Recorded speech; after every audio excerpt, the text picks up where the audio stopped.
In this video, I'm going to show you how to remove the password or login PIN from your PC. Let's get started. First, right-click on the Start button of your computer. You can also click the search bar and type Settings. Open the Settings app.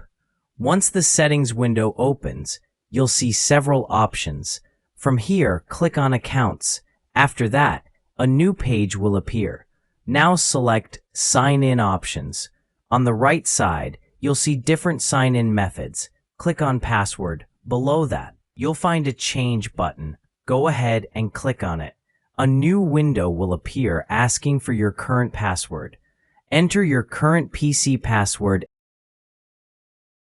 and click Next. Now, you'll see 3 empty boxes for creating a new password.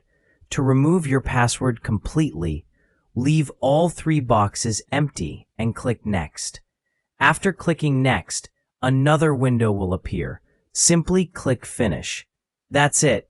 Your password has now been removed from your PC.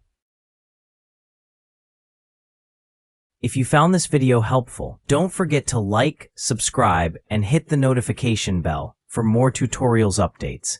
Thanks for watching.